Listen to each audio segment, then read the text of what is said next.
네, 100세 시대를 여는 건강백서, 이것이 100세 건강 최소리입니다. 장시간 컴퓨터 앞에 앉아서 작업을 하거나 무거운 물건을 반복적으로 들어올리는 분들 보면요. 날씨가 좋지 않을 때 가장 먼저 몸에서 이상 징후가 나타나죠. 잘못된 습관이나 자세로 허리에 부담을 주게 되면 디스크가 밀려 나오거나 허리 통증을 유발하게 됩니다. 자, 이럴 때 그냥 며칠 두고 쉬면은 나아질 증상인지 아니면 당장 치료를 받으라는 무언의 외침인지 현재 스스로의 상태를 제대로 진단해 볼 필요가 있는데요. 자, 오늘도 신경외과 전문의 이혜용 원장님과 함께 이야기 나눠보겠습니다. 원장님 안녕하세요. 네, 안녕하세요. 네, 자, 디스크가 퇴행했을 때 허리 통증이 유발된다라고 네. 지난 시간에 말씀을 드렸는데 그럴 때 가장 흔하게 나타나는 질환은 무엇인가요? 일단 디스크가 퇴행을 함으로써 흔히 유발하는 질환은 크게 두 가지가 있어요. 네. 일단 디스크 탈출증으로 해서 우리가 흔히 말하면 디스크가 터졌다고 하는 병이고요. 나이가 들면서 이제 그 디스크 주위로 하는 척추관이 좁아지게 되면서 생기는 척추관 협착증, 크게 이제 두 가지가 가장 흔한 디스크 질환이죠. 그러니까 디스크가 탈출했다고 봐도 되는 거예요. 그렇죠. 디스크 탈출증. 부드러운 젤리가 밀려 나오는 거죠. 자, 그렇다면 이 디스크 탈출증이 주로 발생하는 부위나 혹은 연령대가 따로 있나요? 전편에서 얘기 드렸듯이 이제 디스크가 퇴행하는 가장 큰 원인이 많이 써서 그러거든요. 네. 그러면 그렇게 힘이 많이 들어가는 부위가 우리 몸에도 이제 정해져 있는데 그 목 디스크 같은 경우는 5, 6번에서 우리가 목 움직임이 가장 많기 때문에 탈출증이 많이 생기게 되고요. 네. 허리 같은 경우는 4, 5번하고 5번하고 천추 1번간 제일 마지막 하부 요추 쪽으로 힘이 많이 가기 때문에 탈출증이 많이 발생하게 됩니다. 네. 연령대는 그러면 많이 쓸수록이니까 좀 나이가 드실수록 더 많이 그렇지만 나오는 건가요? 지금 요즘은 전혀 나이하고 상관- 디스크하고 전혀 상관이 없더라고요.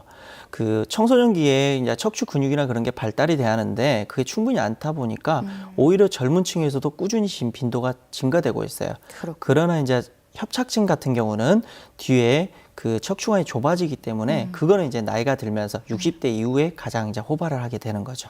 자, 그럼 증상은 역시 허리 통증이 기본이겠죠? 네네. 네네. 일단은 띠를 두른듯한 통증 그리고 꼬리뼈 쪽으로 하부요통이 많이 발생을 하게 되고요.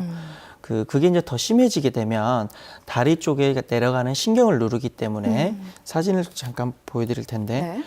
우리 몸의 자체는 모든 신경이 거기를 지배하는 부위가 있어요. 쉽게 말하면 4번 신경이 문제일 때는 주로 다리의 앞쪽 면을 이렇게 지배하게 되고 5번 신경이 문제일 때는 다리의 옆면 그리고 발등 그리고 마지막 신경 천추 1번 신경 할 때는 엉덩이부터 허벅지 종아리 쪽으로 이렇게 피부 분절을 따라서 통증이 유발하게 되는 거죠. 그렇군요. 그러니까 허리 통증을 넘어서 통증 범위가 넓어지거나 아니면 다리 저림 현상이 일어나거나 그러면 이제 디스크 탈출증을 좀 의심해 봐도 된다는 네네. 말씀이신 것 같은데 사실 병원에 가면 엑스레이를 찍고 이게 디스크 탈출증이다 아니다라고 진단을 내리는 경우가 있잖아요. 네네. 이렇게 엑스레이만으로도 정확한 진단이 가능한 건가요? 우리가 이제 엑스레이라는 것은 그 전에 이제 CT나 MRI보다 더 많이 먼저 개발이 된 검사거든요. 네. 그래서 엑스레이 상으로는 정확히 이제 디스크 상태를 평가할 수는 없고요. 디스크가 건강할 때는 이 높이가 일정하게 유지가 되는 거고 그 부위가 퇴행을 하게 되면 이 간격이 좁아지게 되고요. 그리고 우리 엑스레이 상에서 우리가 조영제를 써서 보면 여기가 지금 막혀 있기 때문에 조영제가 안 보이는 거거든요. 이렇게 해서 의심을 하게 되는 거죠.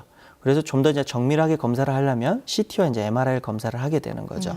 좀 더 다양한 진단 방법으로 정확하게 네네. 진단을 해야 된다는 것 같은데요. 그렇다면은 아까 증상 가운데서 말씀하신 부분이 하지 통증이 느껴진다고도 했어요. 근데 이게 하지 방사통이라고 하는 건데 이렇게 방사통이 인대나 근육이 잘못돼서 나오는 문제인지 아니면 디스크 질환으로 인한 문제인지 어떻게 구별할 수가 있나요?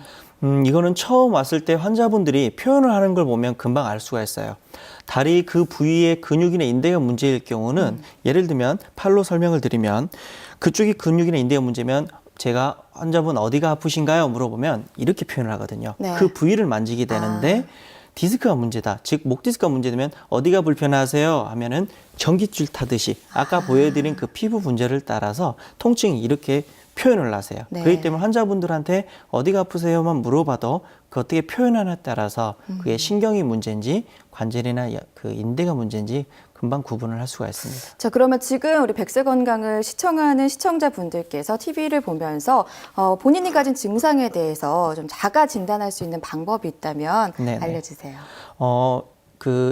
목 디스크보다는 일단은 허리 디스크가 흔하기 때문에요. 청소년이나 젊은 층이 더 많기 때문에 이러한 허리 디스크를 가장 진단할 수 있는 방법이 하지 직거상 검사를 해가지고요.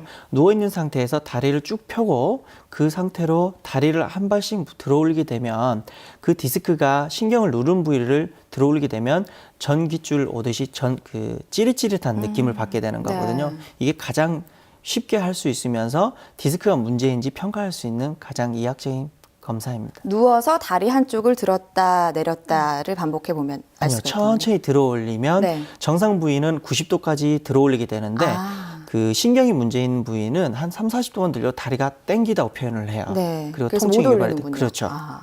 자, 디스크는 근데 완치가 어렵다고 하고요. 또 허리는 가능하면 수술하지 말라는 이야기도 제가 많이 들었거든요. 하지만 일상생활에 치명적인 좀 지장을 주는 만큼 허리로 고생하는 분들이 치료 여부를 두고 많이 고민을 하실 것 같아요. 네. 어떻게 생각하세요?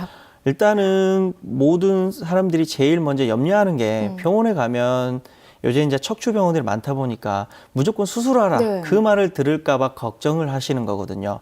그렇지만 가면 갈수록 우리가 의학기술도 발달을 해서요. 요즘은 대부분의 90% 이상 환자들이 비시술, 즉 칼을 대지 않고 치료를 할 수 있는 시대예요. 그렇기 때문에 먼저 가서 일단은 정확한 검사를 해봐야 어떤 진단인지 정확한 진단이 내려져야 거기에 맞는 치료를 할 수 있기 때문에 일단은 두려워하지 말고 쉽게 가셔서 정확한 진단을 받아보시라 권하고 싶습니다. 네, 내가 지금 겪고 있는 게 단순한 요통인 건지 아니면 그냥 방치했을 때 더 심각해질 수 있는 디스크 탈출증인지는요. 먼저 정확한 검사와 진단이 우선돼야 할 것 같습니다. 자, 내일은 디스크 탈출증에 대해서 적용할 수 있는 다양한 치료 방법들 이야기해 보겠습니다. 이것이 백세건강 오늘 여기서 마칩니다. 고맙습니다.